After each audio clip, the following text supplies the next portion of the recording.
Ch07. Today we're going to learn about the Boolean data type. We're going to learn and review if-else statements. We're also going to talk about De Morgan's laws and what short circuit evaluation looks like. And so I want you to take detailed notes on this because all of this information is going to be important as we implement this week's project, as well as nested if-else statements, and we'll probably skip enumerated data types this time. So first of all, what is a Boolean statement? Well, a Boolean statement is the statement that goes into an if-else statement and it evaluates to true or false. So in this case, an if-else statement says if this condition is true, then it will run this code. Otherwise, that's what else means, it'll run that code. You can also have just an if statement by itself. So what would that look like in code? Well, if true, then we'll run this code.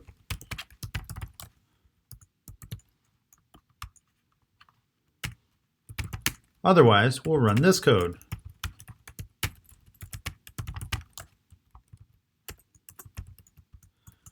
Now, will we be surprised that this code runs and displays true? Absolutely not, because this Boolean statement evaluates to true, so it will run this code. Now, let's make something more interesting. Let's say we want a number, and that number is 5, but maybe it can change to something else later. Now, what if I said if num is greater than 6? Hey, look, it ran true. Let's see what happens in this case. We would expect num not to be greater than 6 because it's 5. So this statement is false, so it's going to run the else, which means that it's going to tell me false. That's how an if statement works. It's pretty simple. You do indent the statement inside for visibility's sake so that you can read your code easier. That is a style element that's important. Now, where did the Boolean data type come from? It came from George Boole, who lived in the 1800s. Basically, Boolean variables may only have two values, true, or 1, and false, 0. So these three values are reserved words. So Boolean is a reserved word, true and false. Boolean is a primitive data type. So we can make a Boolean simply by saying Boolean, then the name of that variable, and giving it a true-false value. So a Boolean expression goes into an if statement. In this case, condition is a Boolean expression. It evaluates either true or false. In our example here, I tested whether num, the value in that variable num, is greater than 6. That is either going to be true or false. There is no gray area on that. Num is either greater than 6 or it is not greater than 6. Okay? So it evaluates to true or false. The sky is blue will evaluate to true or false. I am 30 years old will evaluate to true or false. Okay? So you use Boolean variables and relational and logical operators. So what are those relational and logical operators? Well, these are the relational operators. So we have less than, greater than, less than or equal, and greater than or equal. Note the equal sign must come after the less than or greater than, not before. Otherwise, the computer gets confused and you get a syntax error. This is equal to, and this is not equal to. All right. We also have uses of those. So they apply to numbers or characters. You do not want to use them with doubles because they're going to have rounding errors. So here, for example, we divided 7 by 3.5. That might not necessarily be 2 because your computer really doesn't look at this as 7.0. Kind of does. But sometimes division gets a little wonky, so you want to be careful with that, okay? A better way to do that, instead of doing x divided by y equals 2, is what I'll show you right now. So suppose we had a double x and a double y. Now let's pick some nice numbers like 7 and 3. 7 divided by 3, since they're both doubles, will give me some sort of reasonable decimal number. But if I said, let's see, what is 7/3? So 7/3 is like 2.33. So if I said if x divided by y equals 2.33, that would not be true. And this will result in the false statement being presented. Why? Well, first of all, 7 divided by 3, oh, sorry, I messed that up. X divided by y is what I wanted. So 7 divided by 3 is not exactly 2.33, nor will you be able to present the correct number of digits. Notice at the end it rounded up to 5, which is clearly incorrect. So there are some issues with this. Now, how do you actually evaluate this if you do want to check x divided by y equals 2.3333? Well, the way to do that would be to subtract and then make sure that is less than some predetermined value that you care about. So as long as when I take that division problem and subtract this double, it's less than 0.1, then I have enough tolerance to say, well, that's probably close enough to what I actually meant by that. So you should reply true. A better way to do this would be to do math.absolute value of that is less than 0.01. So that's saying I'm going to do this division problem, right, just like we did here, and I'm going to compare it to this value that I think it should be. So I'm going to subtract 2.333333. That, if I were to print that out as well, what I love about computer science is that if you don't know what the computer is thinking, you can always just type it in and it will print it out for you. I want to see if this is a small enough number for me to call this quantity equal to this quantity. And this subtraction is 3.33 times 10 to the negative 11th. If I were to write that out, that would be 0.123456789333333. Okay, so that's a really small number. It's close to 0. It's not perfect, but it's small enough to where I'm willing to say, yeah, those are probably equal. So I replied true. That's all this is saying by don't use equals, equals, or not equals with doubles. You should also not use those with objects. So if you try and do that with a string, bad things will happen because they compare the address rather than the value inside. So just like we mentioned previously, strings are given an address, and then the computer looks in that address for the value. Okay, so when you use the equals equals operator, instead of equating the value itself that's in that memory address, it relates the address itself. So let's look at an example and you'll see what I mean. So let's do string name1 equals Dylan and string name2 equals Emma. Dylan again. Sorry, Dylan. Now, and sorry, Emma, I couldn't use you in this example. Now, if I do name1 equals name2, it will give me false because this is not the exact same one as that one. Okay, but if I ask for the value of that, oh, it did say true. That's odd. That is very strange. It's not supposed to do that. Maybe they fixed it. Anyways, it's highly not recommended anyways. Let's try not equals and see what happens. That's a surprise to me.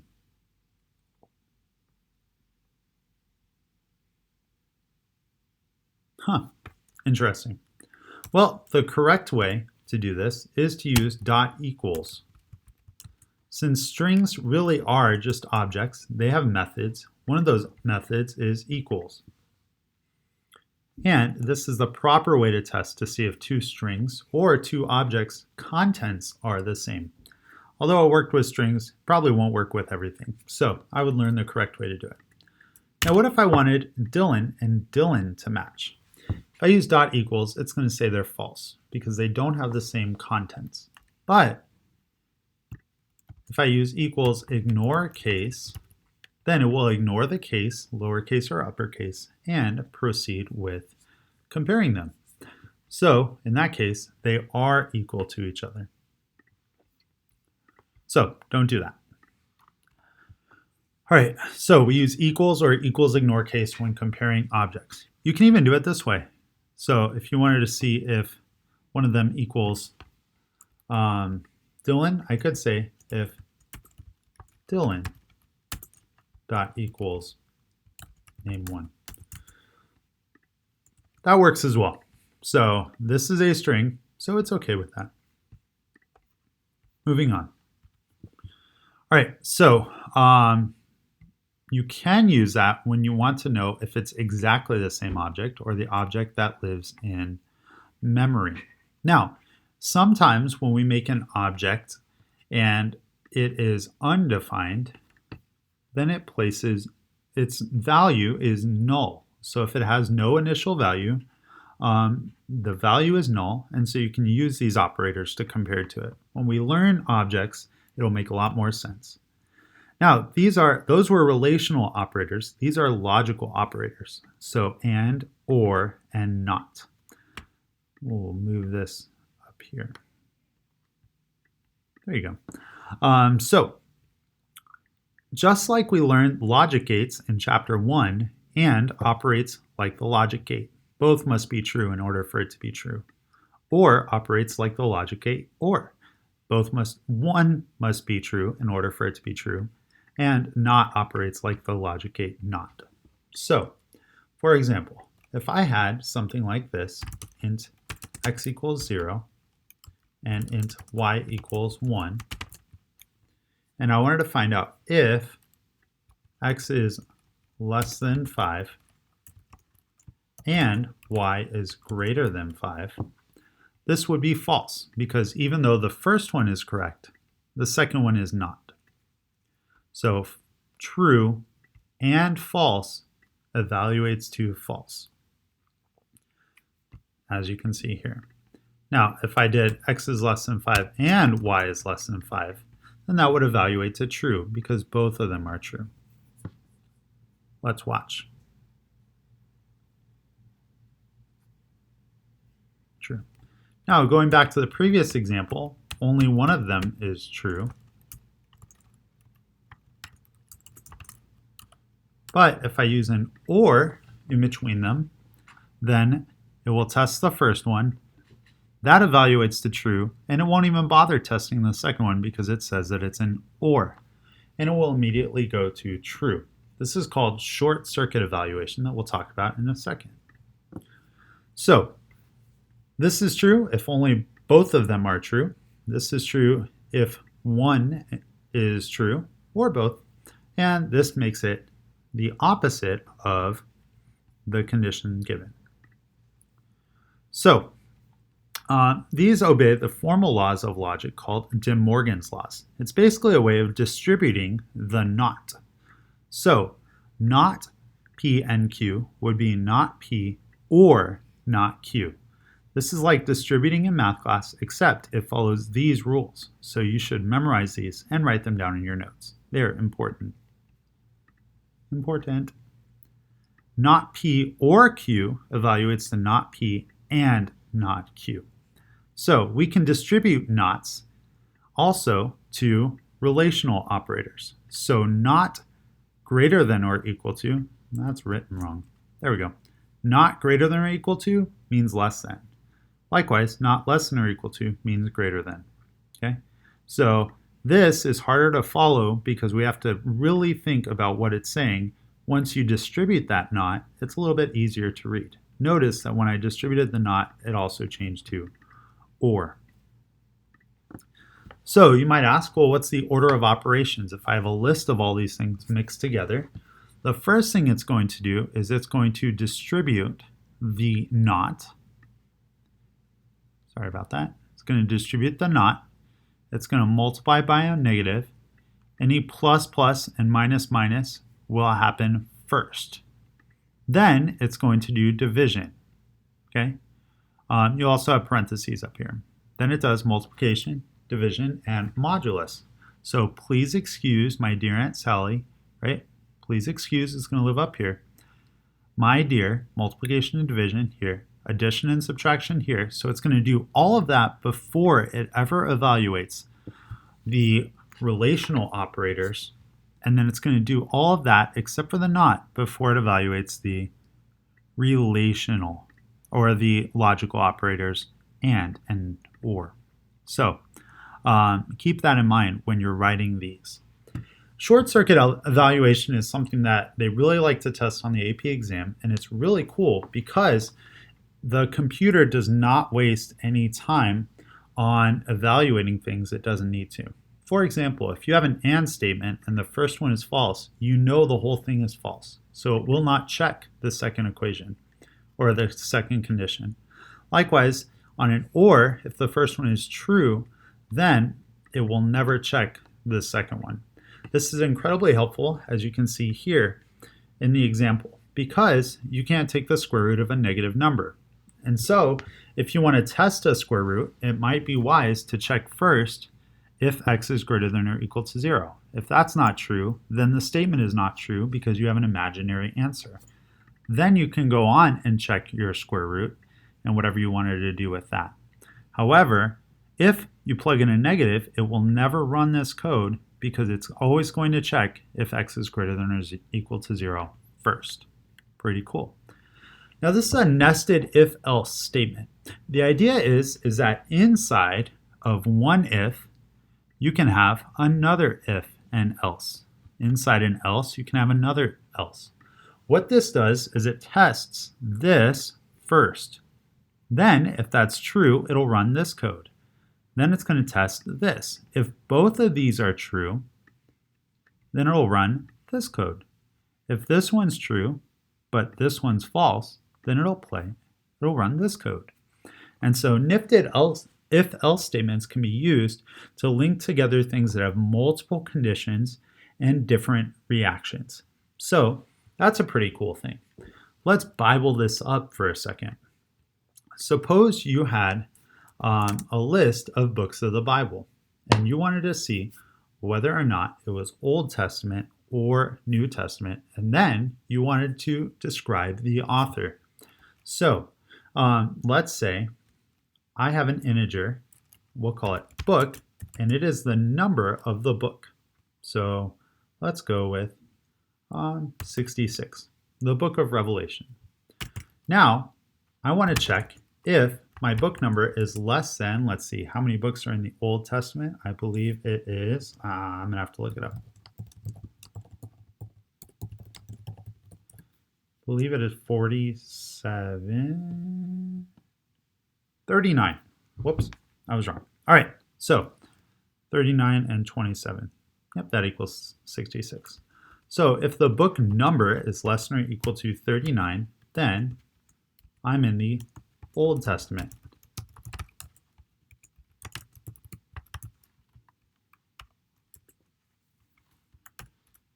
Otherwise, I am in the New Testament.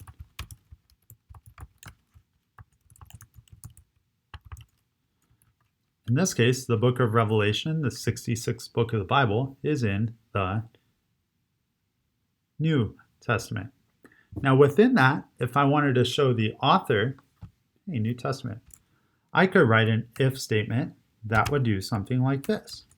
If book equals, and since the first book of the New Testament is Matthew, that would be book 40, I could do something like this.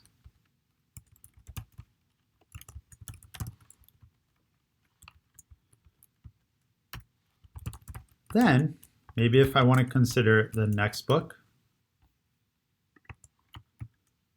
I would do Mark, and so on.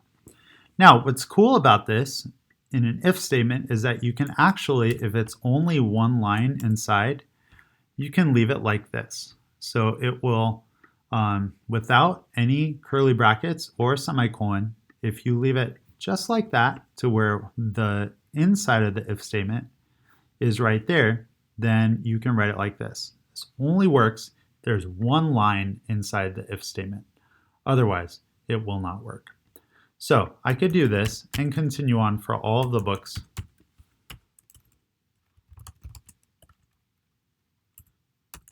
And maybe the last book would be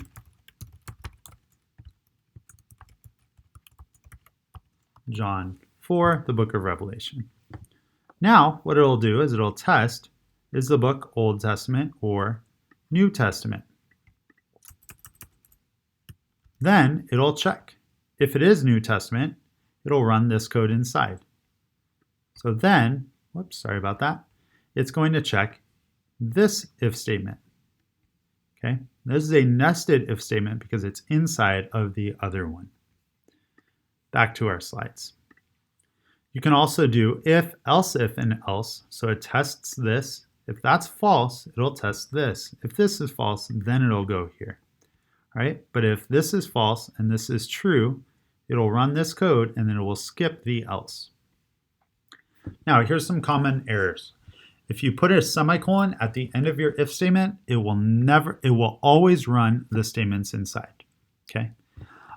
If you forget your braces or the curly things right there, it will only run the first statement inside this, but it will not do the second one as part of the if statement. So we'll check this condition and then run this if that's true, but it will really treat this as if it is separate.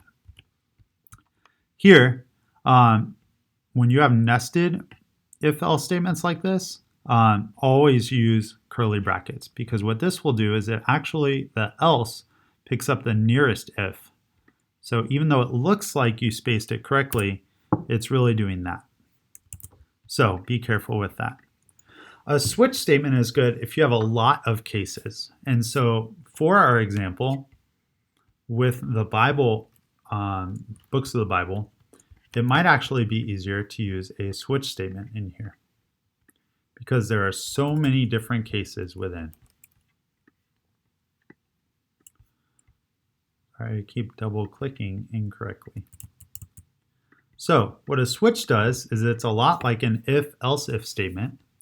It tests this expression against, so in this case, I'm going to test the value of book against these different cases. So this case would be if the value of book equals 40, 41, and so on.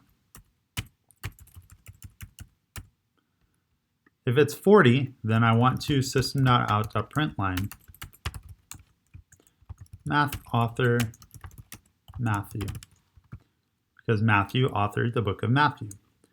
If I want to do Mark, maybe I want to do Luke as well, and I'll show you why. At the break, it will stop and it will get you out of this switch. So if case 40 is true, it'll do this code and then it's out of there. Now, in the case of book 42, Luke authored the book of Luke, but Luke also authored the book of Acts. Matthew, Mark, Luke, John, Acts. So Acts is book 44, but they have the same author. So I can combine multiple cases, case 42 and 44, into the same statement. It'll say, hey, I'm at case 42. It'll ignore this, and then it'll run the code and break. Now, the last one is default. That is basically your else for the switch statement. Let's clean up the formatting here a little bit. So default is your else. And so for that, I will do system.out.println. Well, if we don't know the author is Jesus. And then break, again, breaks us out of this switch statement. So you can see with book 66, it's going to tell me that the author is Jesus because I did not give it the case 66. Almost done. So, like I said, if you have multiple cases that apply to the same code, you can do it this way, and it will go from case 1 to case 2 and do the same thing until it hits a break. And that is it. So let's review. Booleans can be true or false. To compare numbers and characters, you can use less than, greater than, less than or equal to, greater than or equal to, equals, or not equals. How do you test whether two strings have the same values? You want to use dot equals or dot ignore equals ignore case. Which binary operators have higher rank or are executed first? Again, that was here. So we see that the relational ones are done before the logical ones. That makes sense. Moving on with the review, can you have an if statement without an else? Absolutely. What are De Morgan's laws? That's how we distributed the exclamation point. Short circuit evaluation, if the first statement causes the entire statement to be true or false, it doesn't read the second statement. How long can these be? Forever. What are breaks used for? For separating different cases. If you forget one, it will continue to the next case. Can the same case in a switch have two breaks? That is a no. It will never get to the second code and it will throw an error. What types of expressions can be used in a switch? Anything you want, as long as you're going to use the equals equals operator. So you would not be able to use a string or an object. And we didn't talk about enumerated data types, so you don't have to worry about that. And that, my friends, is chapter 7.